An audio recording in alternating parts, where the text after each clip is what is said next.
नुकत्याच झालेल्या नगरपालिकांच्या निवडणुकांमध्ये कोकणात निलेश राणेंनी भारतीय जनता पक्षाची प्रचंड दमछाक केली. भाजपचे प्रदेशाध्यक्ष रवींद्र चव्हाण निलेश राणे यांच्या आक्रमक पवित्र्यासमोर अक्षरशः नमले आणि 2 तारखेपर्यंत आम्हाला युती टिकवायची अशी भाषा करणारे रवींद्र चव्हाण नंतर त्या विषयावरती बोलती बंद झाल्यासारखं आता वागतायत. तशीच अवस्था महानगरपालिकांच्या निवडणुकामध्ये उपमुख्यमंत्री अजित पवार यांनी करून टाकली. केंद्रामध्ये भाजपसोबत सत्तेत सहभागी, राज्यामध्ये भाजपसोबत सत्तेत सहभागी असलेले अजित पवार राज्यात सगळीकडे भाजपसोबत लढत असताना पुण्यात मात्र भाजपच्या अंगावर अशा पद्धतीने चालले जसं काही ते एकमेकांचे कट्टर वैरी आहेत. आणि यामुळेच आत्ता भाजपची प्रचंड अडचण झालेली आहे. आशिष शेलार यांनी असं सांगितलं की अजित पवारांना सावरकरांचे विचार मान्य करावेच लागतील. त्यानंतर चंद्रशेखर बावनकुळे यांनी असं सांगितलं की अजित पवारांना लक्षात घेतलं पाहिजे की 70,000 कोटींच्या घोटाळ्यांचा जो त्यांच्यावर खटला चालू आहे त्याचा निकाल अजून यायचा बाकी आहे. याचा अर्थ भाजपने आता अजित पवारांना घेरायला सुरुवात केलेली आहे का आणि अजित पवार घेरले जातील का याविषयी आपल्याला चर्चा करायची आहे.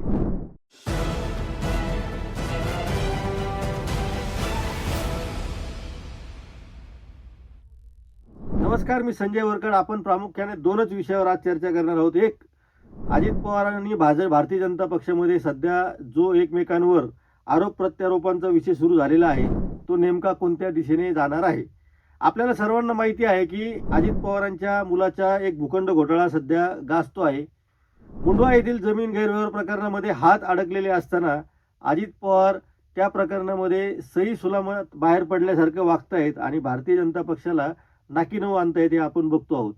विशेषतः पुण्यातल्या निवडणुकीच्या बाबतीमध्ये अजित पवारांनी केलेली विधानं भाजपच्या अत्यंत जिव्हारी लागलेली आहेत. भाजपला राक्षसी भूक आहे असं विधान करून अजित पवारांनी या सगळ्या वादाला आणखीन तोंड फोडलं होतं.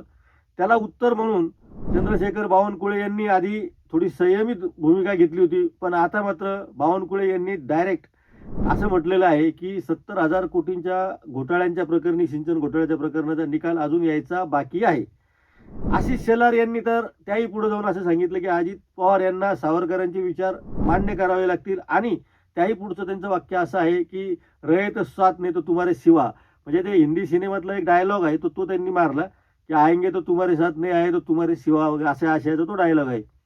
आणि मुद्दा असा आहे की भारतीय जनता पक्षाची ही जी पंचायत झालेली आहे अजित पवारांना सोबत घेतल्यानंतर ती वारंवार तुम्ही बोलू नाही दाखवता, तुम्हाला त्यांच्यावर कारवाई पण करता येत नाही. मुळामध्ये मुद्दा असा आहे की कारवाई करण्याची तुमची खरं म्हणजे इच्छाशक्ती आहे का, आणि इच्छाशक्ती असली तरी अजित पवारांना हात लावण्याची भारतीय जनता पक्षाची ताकद आहे का. उद्या राजकारणी माणूस एखादा शब्द त्याच्यावर वापरू शकतो, तो शब्द आपण इथं वापरणं उचित नाही, पण अजित पवारांना खरंच भारतीय जनता पक्षामध्ये हात लावण्याची ताकद आहे का असा प्रश्न आता संपूर्ण महाराष्ट्राला पडलेला आहे. मुंढवा जमीन गैरव्यवहार प्रकरणामध्ये पार्थ पवारांवर आतापर्यंत कुठल्याही कारवाई झालेली नाही. आणि अजित पवारांच्या एकूणच वागण्यामध्ये जर आपण बघितलं असेल की आपण परवाही चर्चा केली होती की नवाब मलिकांना बाजूला करा म्हणून भाजपनं सांगितलं, तिथं भाजपचं त्यांनी काय म्हणजे ऐकायचं तर सोडाच, पण त्या विषयावर त्यांनी कोणतंही भाष्य न करता राष्ट्रवादी काँग्रेस पक्षाचे मुंबईची सगळे सूत्र नवाब मलिकांच्या हाती सोपवून टाकली. रुपाली चाकणकरांच्या प्रकरणामध्ये कारवाई व्हावी अशी अनेक ठिकाणाहून मागणी होत असताना रुपाली चाकणकरांच्या बाबतीमध्ये अजित पवारांनी कोणतीही कारवाई केलेली नाही. भाजपचे विरुद्ध सतत बोलणारे सूरज चव्हाण पुन्हा मराठा समाजाच्या एका आंदोलनामध्ये त्यांनी मराठा कार्यकर्त्यांना मारहाण केलेली होती आणि ते अडकलेले असताना त्यांना कारवाईला तो सामोरं जावं लागलं असं चित्र निर्माण केलं आणि ते सूरज चव्हाण पुन्हा एकदा अजित पवारांच्या पक्षाचे प्रवक्ते झाले आणि ते रोज उठलं की भारतीय जनता पक्षाला विरोध करत आहेत.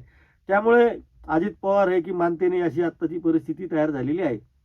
एकेकाळी असं होतं की अजित पवार म्हणजे भारतीय जनता पक्षासाठी आंदोलनाचा एक मोठा विषय असायचा.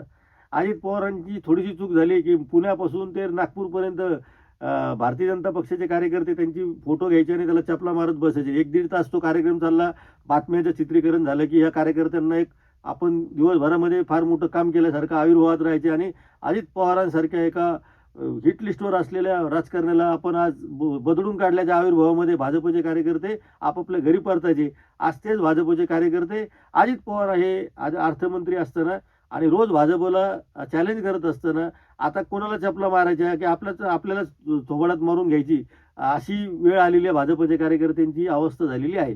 आणि आपण जसं म्हटलेलं आहे की भारतीय जनता पक्ष हा अजित पवारांना हात लावू शकत नाही अशी परिस्थिती निर्माण झालेली आहे.